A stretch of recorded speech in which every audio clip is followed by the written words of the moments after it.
जी, welcome back students. Okay, तो हम्म तो मेरे ख्याल से ये वाला प्रोग्राम हमारा हो चुका है। इसमें से कोई क्वेश्चन आप लोगों का, अगर आपका कोई क्वेश्चन है तो आप क्वेश्चन कर सकते हैं।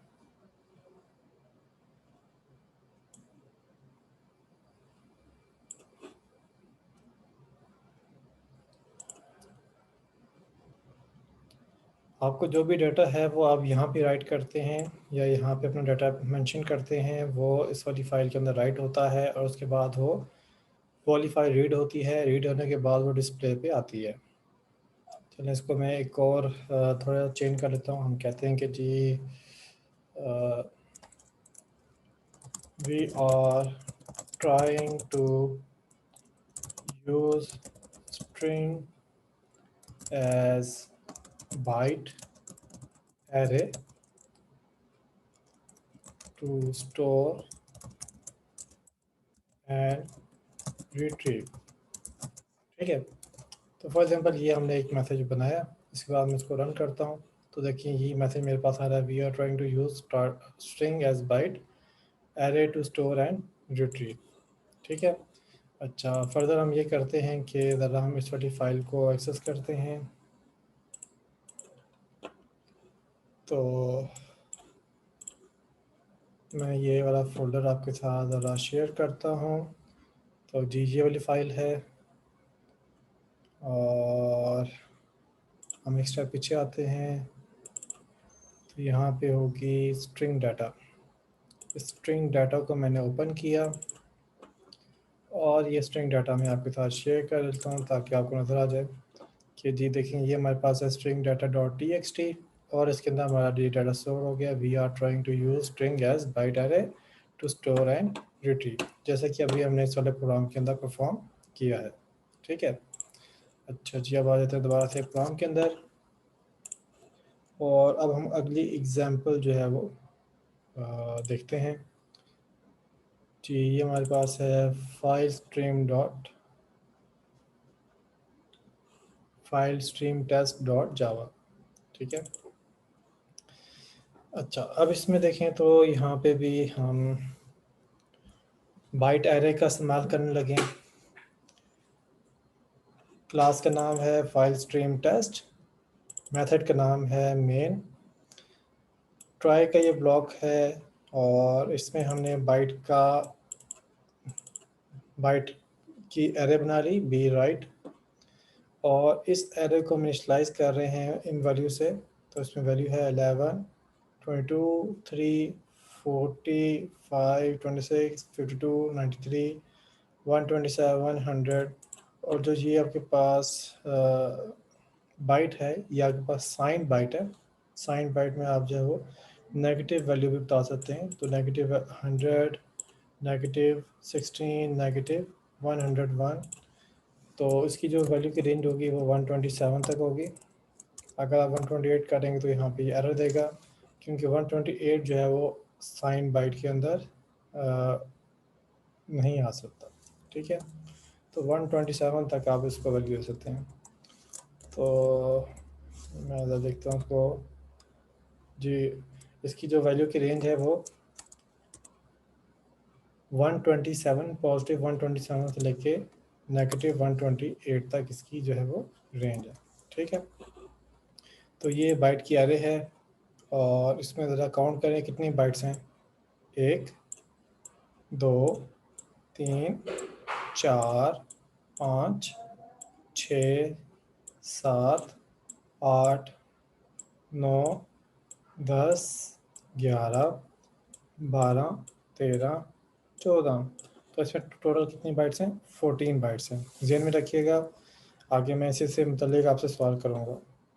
फिर है फाइल आउटपुट स्ट्रीम का ऑब्जेक्ट बनाना है OS और इसका कंस्ट्रक्टर यूज़ किया। ये एक पैरामीटराइज कंस्ट्रक्टर है। इस पैरामीटराइज कंस्ट्रक्टर में कौन सी डाटा टाइप यूज़ हो रही है?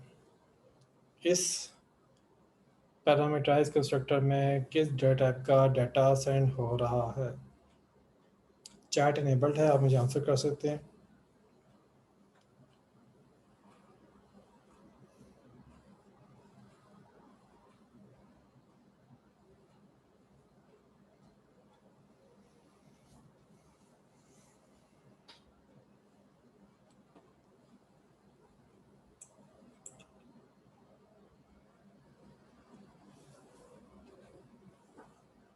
ये कौन सी data type as a argument ये रिसीव कर रहा है, कौन सा कंस्ट्रक्टर जो है कौन से डाटा टाइप का एज ए आर्गुमेंट रिसीव कर रहा है।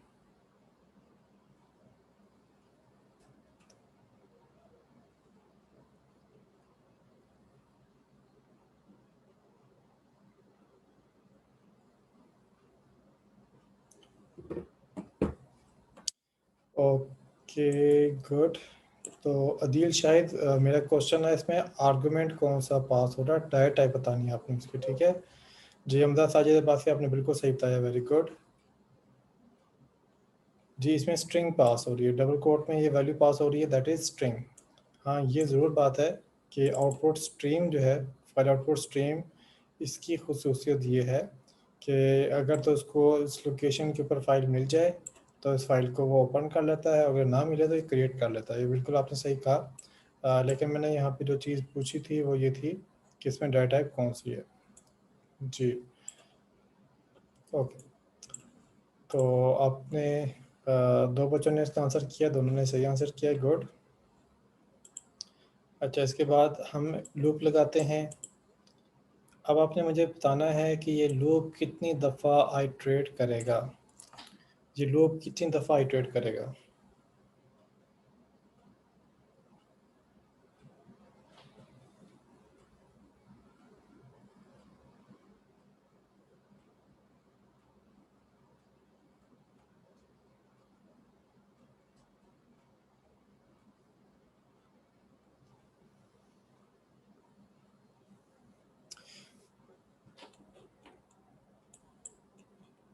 जी अदील आपने बिल्कुल सही बताया, वेरी गुड।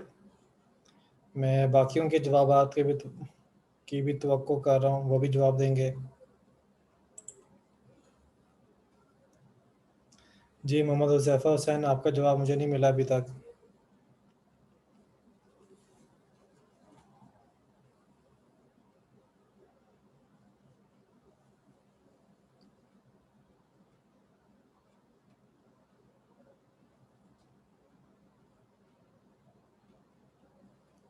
हारिस अली आपका भी जवाब मुझे नहीं मिला अभी तक।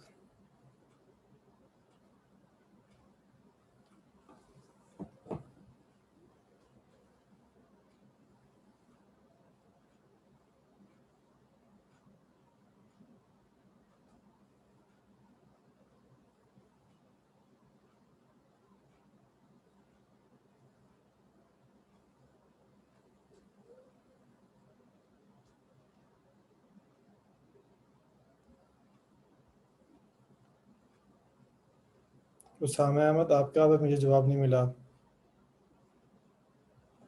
मैं भी आप लोगों के जवाबात का इंतज़ार कर रहा हूँ, जल्दी से जवाब दें। ये वाला लूप कितनी दफ़ा आइट्रेट करेगा।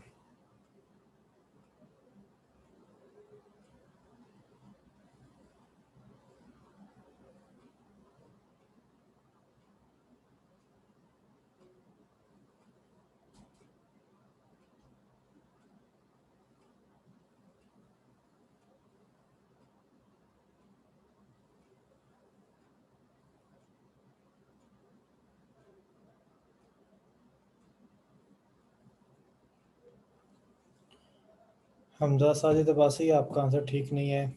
जी ज़ुबैर लियाकत आपने बिल्कुल सही आंसर किया है।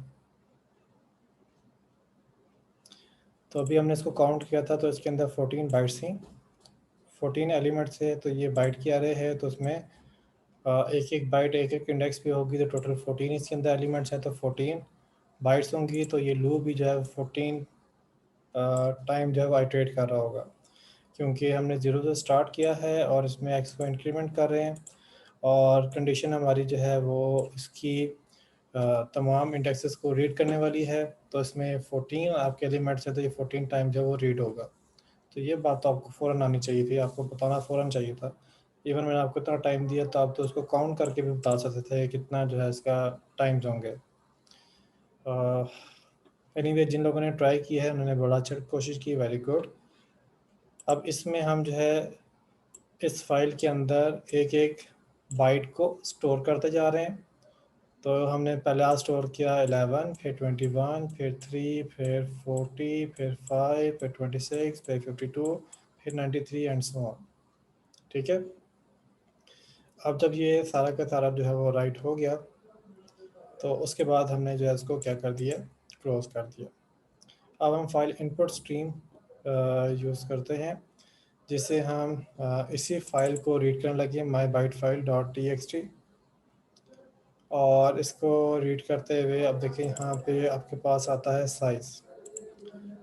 अब इस डॉट अवेलेबल का जो ये फंक्शन है ये क्या वैल्यू रिटर्न करेगा, इस अवेलेबल का जो मेथड है वो क्या वैल्यू रिटर्न करेगा।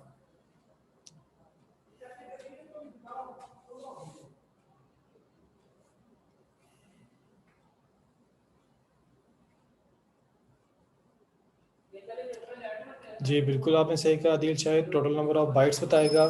और टोटल नंबर ऑफ बाइट्स के क्या होंगे इस फाइल के अंदर। बहुत शुक्रिया।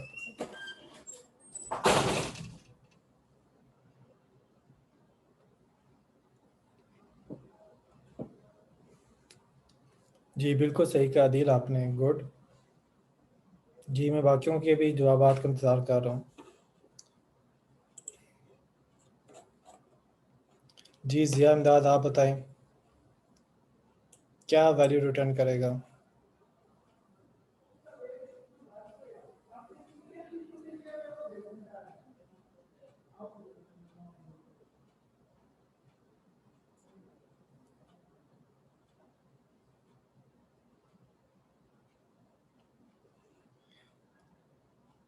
जी ज़ियाउर रहमान आप बताएं क्या वैल्यू रिटर्न करेगा।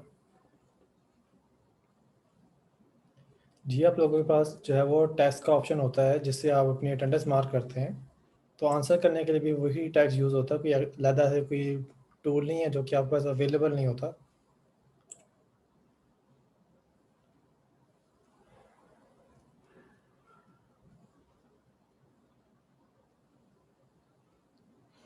ओके नेक्स्ट क्लास में आपको इसके लिए तैयार रहिएगा।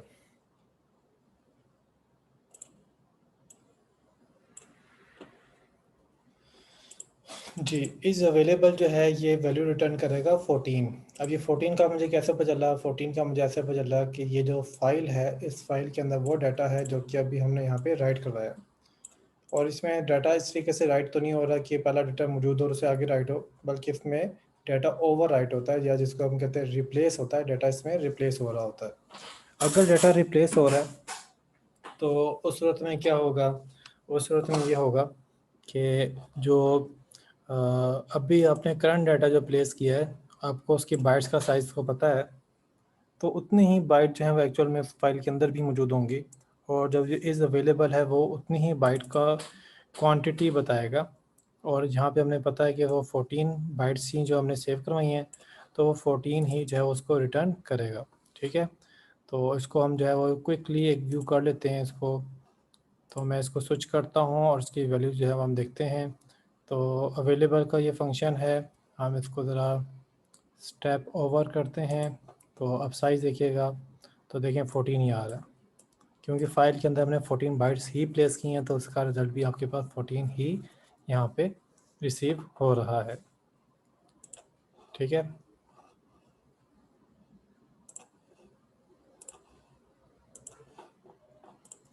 अच्छा अब इसके बाद जो है ये लूप लगा हुआ है और इस लूप का काम ये है कि हम एक एक बाइट को रीड करते हैं। तो एक एक बाइट को हम रीड कर रहे हैं, यहाँ से पहली बाइट रीड हुई वो डिस्प्ले होगी, दूसरी बाइट रीड हुई तो डिस्प्ले होगी। अच्छा ये आई एस क्या चीज़ है, ये आई एस क्या चीज़ है।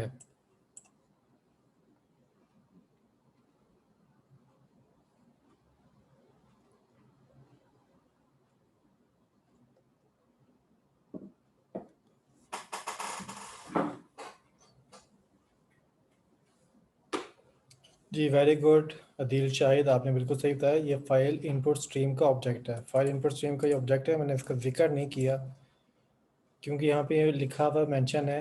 मैंने इतना बता दिया कि मैंने इस वाली फाइल को ओपन किया।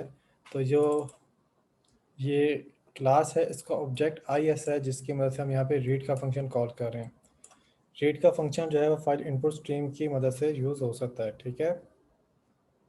अच्छा, अब यहाँ पे हमने एक एक बाइट को जो है वो रीड किया और उसके बाद हमने इसको साथ में डिस्प्ले कर दिया, ठीक है। तो इसको मैं यहाँ पे रन करता हूँ और दिखाता हूँ। तो ये देखिए आपके पास वैल्यू आ रही है 11, 21, 3, 45, 26, 52, 93 और ये सारी वैल्यू आपके पास जो है वो आ रही है। अच्छा, यहाँ पे जो नेगेटिव वैल्यू है वो अब यहाँ पे आपकी जो है वो पॉजिटिव हो चुकी है, ठीक है। क्योंकि रीड करते हैं वो नेगेटिव वैल्यू को यहाँ पे रीड नहीं कर रहा, लेकिन ये कि वो वैल्यू जो है उसको बारह रीड कर रहा है। और इसको जो है अगर मैं कुछ इस तरीके से करूं कि इस वैल्यू को मैं एक इंटीजर में सेव करूं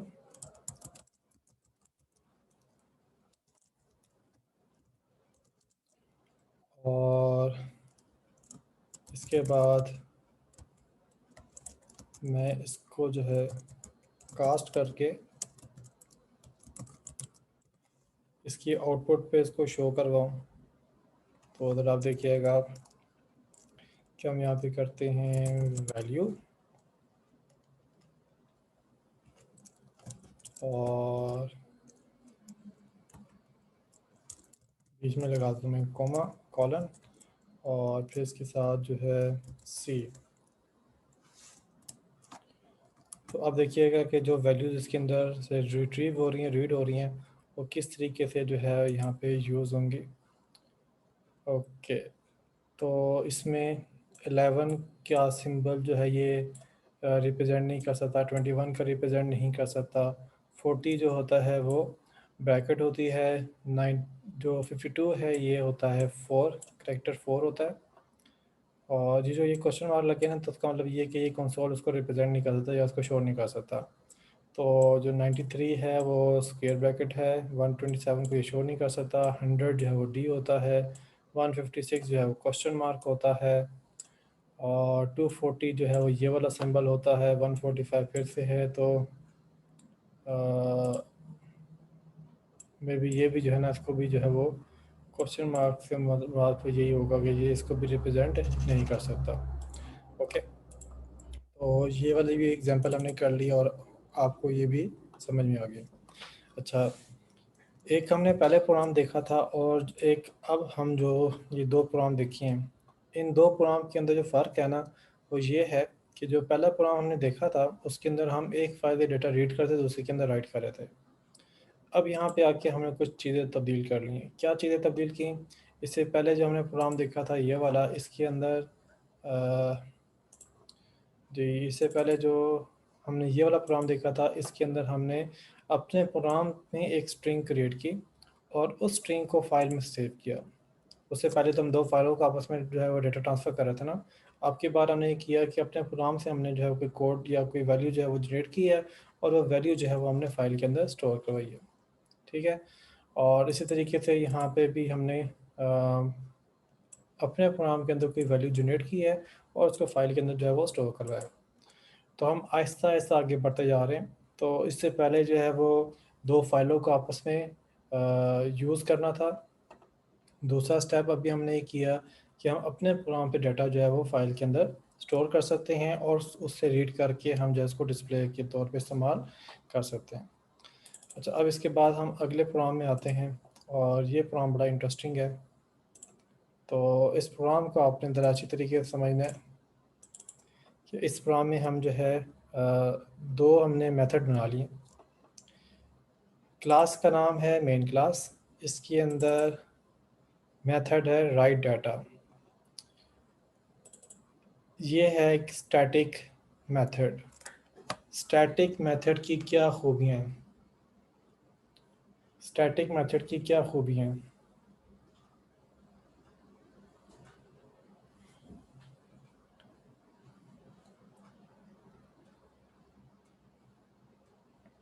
आप चैट में बताना चाहते हैं, आप चैट में बता सकते हैं। आप माइक पे बताना चाहते हैं तो आप माइक पे बता सकते हैं। स्टैटिक मेथड की क्या खूबियाँ हैं?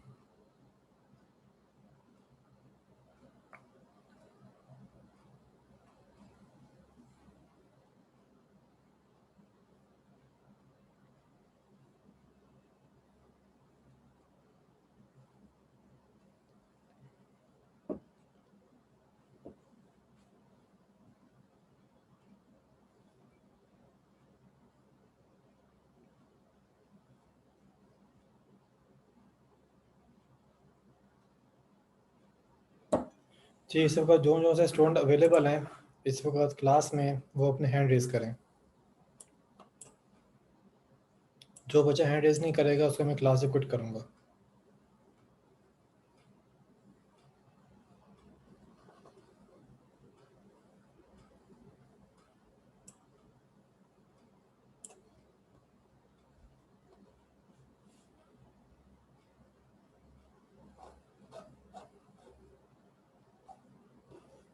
जी ये वाले बच्चे मौजूद नहीं हैं। वजिया फ़रूक, हमज़ा, साजिद अब्बासी, हशाम अली, हसन अब्बासी, हुज़ैफ़ा ज़फ़र, मोहम्मद हसन, मोहम्मद उमैर अमजद, उसामा अहमद, हारून अली कियानी, राजा इस्माइल ख़ान, मोहम्मद हुज़ैफ़ा, उसामा अकील। क्या ये स्टूडेंट क्लास में मौजूद नहीं है? अगर मौजूद हैं तो हैंड रेज़ करें, अगर नहीं है ना तो मैंने आपको लोगों को यहाँ से क्विट करते जाना है।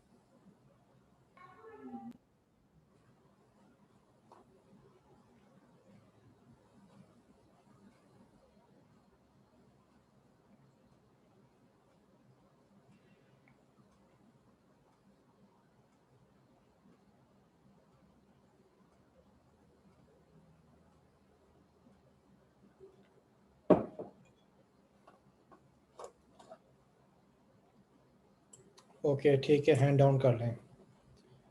तो इतने सारे स्टूडेंट जो हैं वो अवेलेबल हैं, तो फिर आप लोगों के मुझे जवाब क्यों नहीं मौसूल हो रहे? जी अच्छा जी, अदील शाहिद आपने कहा है कि help object to utilise string.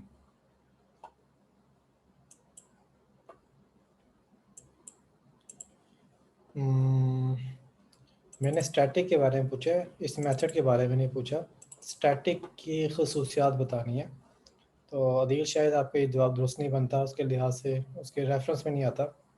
अच्छा इनाम उल्ला ने भी जवाब दिया, कहते हैं use in another class through class name. बिल्कुल सही कहा आपने इनाम उल्ला। जो स्टैटिक मेथड होता है उसके लिए ऑब्जेक्ट बनाना लाजमी नहीं होता, वो क्लास के नेम से भी एक्सेस या यूज़ किया जा सकता है। वेरी गुड इनाम उल्ला। हाँ जी, तो यहाँ पे हमने ये मेथड बनाया है स्टैटिक मेथड। इसकी एक खूबी होती है कि ये इसके लिए आपको ऑब्जेक्ट बनाने की ज़रूरत नहीं है। ये ऑब्जेक्ट के बगैर क्लास के नेम से भी यूज़ किया जा सकता है। ठीक है, और सेकंड स्टैटिक मेथड जो है वो स्टैटिक मेथड के अंदर कॉल भी किए जा सकते हैं।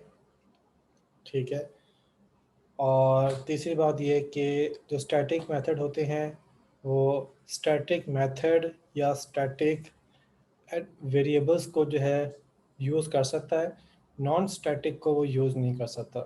ठीक है, तो अब जो ये मेथड अगर आप देखें तो इसके अंदर हमने कोई भी ऐसी चीज़ नहीं यूज़ की जो कि इस क्लास के ऑब्जेक्ट के लिए इस्तेमाल हो रही हो।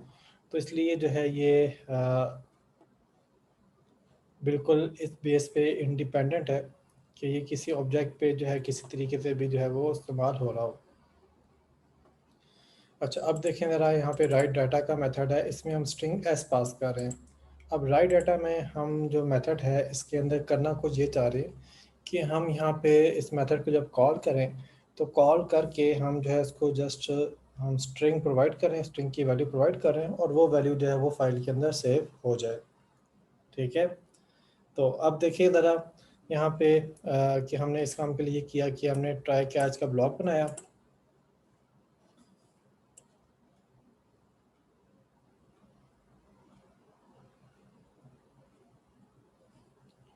और इसके अंदर हमने फाइल क्लास का ऑब्जेक्ट बनाया। File F equals to new file और इसको हम student dot T X T एक स्ट्रिंग पास कर रहे हैं। क्या आपने इससे पहले फाइल क्लास का ऑब्जेक्ट बनाया है?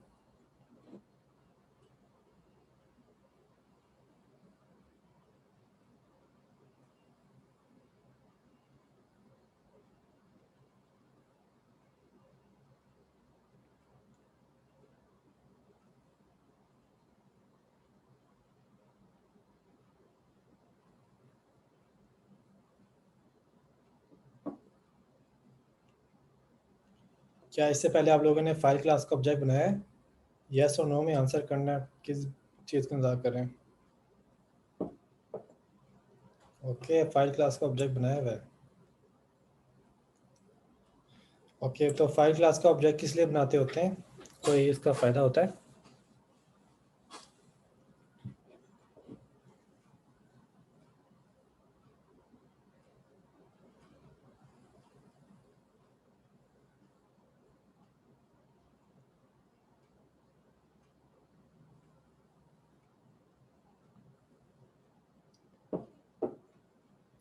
जी, पहला सवाल मेरा था कि फाइल क्लास का ऑब्जेक्ट क्या हमने पहले बनाया हुआ है।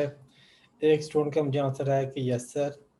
तो उसके बाद दूसरा सवाल मेरा ये है कि फाइल क्लास का ऑब्जेक्ट हम क्यों बनाते होते हैं।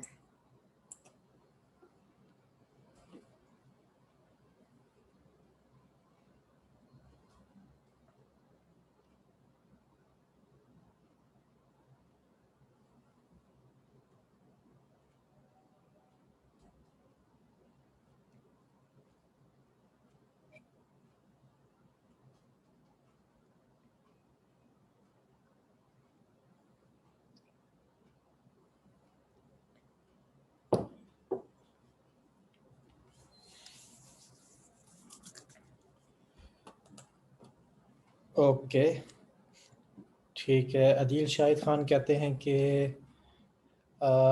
ताकि उसके मेथड को एक्सेस कर सकें, यानी कि फ़ाइल के मेथड को एक्सेस कर सकें। और ज़ुबैर लियाकत कहते हैं फ़ाइल का डाटा सेव करने के लिए, फ़ाइल का डाटा सेव करने के लिए। अच्छा, पहली बात तो ये कि ये फ़ाइल का ऑब्जेक्ट हमने पहले बनाया ही नहीं है। अब हम ये फ़र्स्ट टाइम जो है वो इस फ़ाइल हैंडलिंग के अंदर बनाने लगे हैं। और यहाँ पे जो फ़ाइल का ये हम जो क्लास यूज़ कर रहे हैं, उसका जो ऑब्जेक्ट यूज़ कर रहे हैं, तो फ़ाइल क्लास के अंदर अपने कुछ मेथड हैं जो कि फ़ाइल की डेफिनेशन या फ़ाइल के रिलेटेड जो है वो चीज़ों को बताते होते हैं। और आपकी जो असाइनमेंट आने वाली है, इंशाल्लाह कल या परसों में मैं आपके साथ उसको शेयर करूँगा। तो उसके अंदर फ़ाइल के काफ़ी सारे फ़ीचर का इस्तेमाल करना है, और वो उसकी फ़ीचर को इस्तेमाल करने का जो तरीक़ाकार है वो हम सेकंड क्लास, हमारी 2 क्लासेस होती हैं ना, तो उसमें सेकंड क्लास के अंदर हम उनको डिस्कस करेंगे। तो ये हम फर्स्ट टाइम यूज़ कर रहे हैं, तो कम से कम आपको ये पता होना चाहिए कौन सी चीज़ हमने पहले यूज़ कर ली है, कौन सी हमने यूज़ नहीं की। इतना सो के अगर आप लेक्चर लेंगे तो आप पेपर कैसे करेंगे?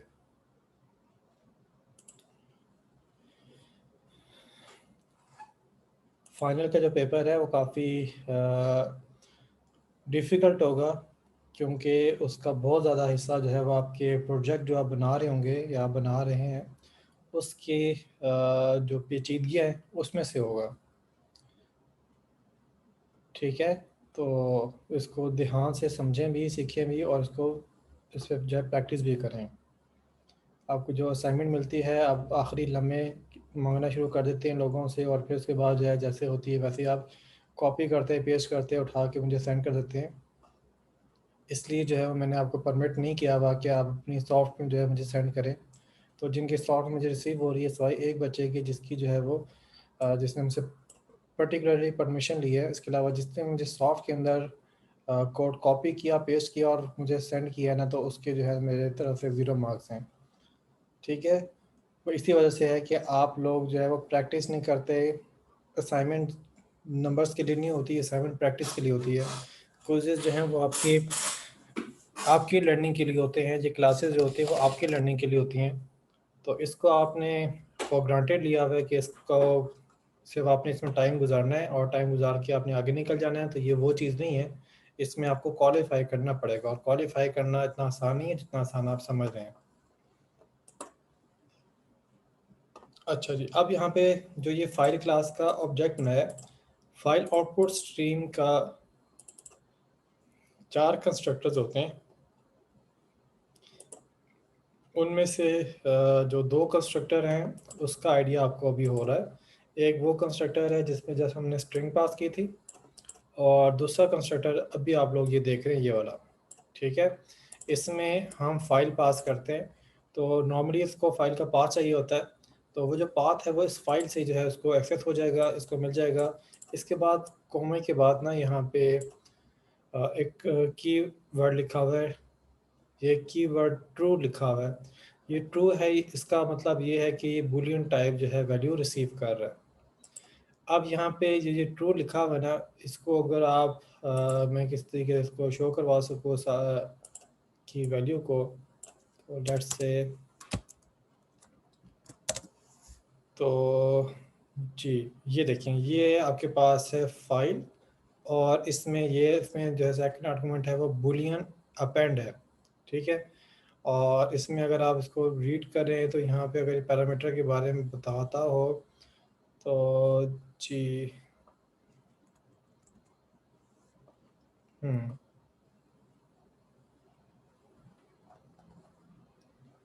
ओके, इसको पढ़ना बहुत पड़ जाएगा तो मैं शॉर्ट में बताता हूँ। तो इसके अंदर यहाँ पे जो है आप ट्रू या फॉल्स बताते होते हैं। अब ये ट्रू जो है वो अपेंड करता है। अपेंड क्या होता है? अपेंड ये होता है कि आपने अभी तक जितने भी फाइल में डेटा को राइट किया, वो उसको ओवर राइट कर रहा था या उसको रिप्लेस कर रहा था। लेकिन आप चाहते हैं कि पहला डेटा जो है वो भी पड़ा रहे और उसके आगे आप जो है अगला डेटा जो है प्लेस कर लें, तो उसको आप कहते हैं अपेंड करना, ठीक है। इससे पहले जो है वो हम कर रहे थे रिप्लेस, जिसको टेक्निकल वर्ड में कहते हैं ट्रंकेट, हम ट्रंकेट कर रहे थे। और अब जो है हम क्या कर रहे हैं, हम उसको अपेंड कर रहे हैं। जब अपेंड यूज़ होता है तो अपेंड का मतलब होता है कि फाइल के अंदर डाटा पहले से मौजूद है, वो वैसे का वैसे ही पड़ा रहेगा, आप उसके अंदर कुछ और डाटा जो है वो प्लेस करना चाह रहे हैं, ठीक है। तो अगर आप उसमें चाहते हैं कि वो एग्जिस्टिंग फाइल पड़ी रहे और उसके आगे डाटा जो है वो लिखा जाए, तो उसके लिए आप जो है यहाँ पे ट्रू पास करेंगे, जिसका मतलब होगा कि अपेंड करेगा, ठीक है। तो अपेंड का आपको समझ आ गया? जी, अपेंड का आपको समझ आ गया? मुझे यस नो में आंसर करें।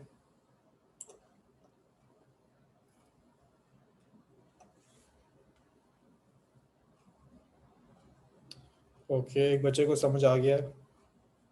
जी, 2 बच्चों को आ गया समझ। ओके, एक और बच्चे को नहीं समझ आया। अब देखिए, आपके सामने एक फाइल आती है, आप उसमें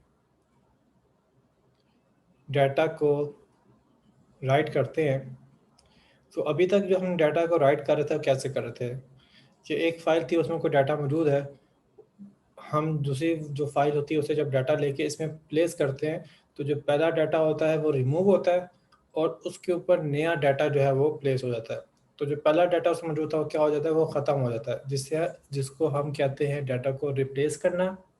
इसका टेक्निकल नाम होता है, टेक्निकली इसको कहते हैं ट्रंकेट करना, कि हम इसमें फाइल में डाटा ट्रंकेट कर रहे हैं, कि जो डाटा मौजूद है वो सारा का सारा ज़ाया कर रहे हैं और नया डाटा उसमें प्लेस कर रहे हैं। अब जो हम काम कर रहे हैं वो है अपेंड करना। अपेंड करना होता है कि फाइल में डाटा पहले से मौजूद है, आपने उसके आगे ही डाटा प्लेस किया है, ना कि आपने उसको रिप्लेस किया है। तो इसको कहते हैं अपेंड करना। अब अगर आप चाहते हैं कि आपकी जो फाइल जो है, जो आप उसको एक्सेस कर रहे हैं store.txt, उसके अंदर पहले से डाटा मौजूद है तो वो मौजूद रहे और उससे आगे और डाटा ऐड हो, तो उसके लिए हमने यहाँ पे अपेंड को ऑन किया है। और ऑन करने का तरीका ये है कि हम उसकी फाइल आउटपुट स्ट्रीम का जो कंस्ट्रक्टर है, इसके अंदर हमने फाइल का ऑब्जेक्ट पास किया और साथ में कॉमा के बाद हमने ट्रू पास किया, और ट्रू ये बताएगा कि हम इसमें अपेंड कर रहे हैं, ठीक है। अच्छा, अब इसके बाद देखें तो ये इसी फाइल ऑब्जेक्ट स्ट्रीम का जो ऑब्जेक्ट है, इससे मेथड कॉल करते हैं राइट, और राइट कॉल करके हमने यहाँ पे किया s.get bytes। अब जो राइट का जो मेथड है, इसके एक ओवरलोडेड मेथड है, ये देखेंगे इसका ओवरलोडेड मेथड है। एक है जिसमें हम एक एक बाइट सिर्फ दे सकते हैं, इसमें दूसरा मेथड है जिसमें हम पूरी बाइट की एरे देते हैं, और बाइट की एरे जो है वो सिंगल टाइम दे के ही जो है वो हमारा काम मुकम्मल हो जाता है, क्योंकि इंटरनली वो खुद एक एक बाइट को जो है रीड करके जो है वो फाइल के अंदर स्टोर कर लेता है। तो यहाँ पे हमने जो यहाँ पे स्ट्रिंग एस पास हो रहा है, उसका हमने गेट बाइट्स का फंक्शन कॉल किया, जिसने बाइट की एरे रिटर्न की, और वो इस राइट के मेथड को जो है वो पास हो रहा है। तो इस तरीके से बाइट की कंप्लीट एरे जो है वो इस मेथड को रिसीव होगी, और ये पूरी की पूरी जो स्टूडेंट की जो स्ट्रिंग का एस की जो वैल्यू होंगी, वो सारी की सारी in the term of bite वो इसको पास हो जाएंगी और फाइल में स्टोर हो जाएंगी। जब ये सारी की सारी राइट होगी, फाइल के अंदर स्टोर हो गई, तो उसके बाद हमने इस फाइल को क्लोज कर दिया। ये मुझे याद करवाइएगा कि हमने इस वाले प्रोग्राम से ऑनवर्ड जो है वो आगे डिस्कस करना होगा, ठीक है। ये हम जो है वो कोशिश करेंगे कि फ़र्स्ट जो हमारी क्लास होगी उस क्लास के अंदर हम जो है वो थॉरली जो वीक 16 के टॉपिक्स हैं उसको कंप्लीट कर लें। तो और वीक 16 की जब टॉपिक कंप्लीट हो जाएंगी तो उसके बाद फिर से हम इसी प्रोग्रामिंग पोर्शन में आएंगे। तो उसमें आपने मुझे याद करवाना है कि यहाँ पे ये वाला प्रोग्राम मेन क्लास जो कि मेरे पास यहाँ पे डिफ़ॉल्ट पैकेज मौजूद है, हमने इसको डिस्कस करना है क्योंकि इसमें हमने सिर्फ एक मेथड को ही डिस्कस किया हुआ है। ओके स्टूडेंट, अब यहाँ पे हमारा सेशन क्लोज होने लगा है, तो जल्दी से आप लोग अपना नाम और रजिस्टर नंबर लेके चैट में सेंड कर दें ताकि आपकी अटेंडेंस मार्क की जा सके। तो जिनकी मुझे रिसीव हो चुकी है मैं जल्दी से उनके नाम कॉल कर लेता हूँ। अहमद ज़ुबैर, अदील शाहिद ख़ान, हारून अली कियानी, मोहम्मद शिराज, इनामुल्लाह, उसामा अकील, हमज़ा साजिद अब्बासी, मोहम्मद हसन महमूद, ज़ुबैर लियाकत, हारिस अली, हसन अब्बासी, उसामा अकील, राजा इस्माइल ख़ान, मोहम्मद उमैर अमजद, उसामा अहमद, ज़िया इमदाद, हशाम अहमद, बाकिर इस्माइल, मोहम्मद आतिफ जावेद, मोहम्मद हुज़ैफ़ा हुसैन, वजिया फ़ारूक, मोहम्मद हसीब, मोहम्मद उस्मान फ़ारूकी, हारिस अली, मोहम्मद आतिफ जावेद, हमज़ा साजिद अब्बासी, मोहम्मद बिलाल अब्बासी, हुज़ैफ़ा ज़फ़र और लास्ट में ज़िया उर रहमान।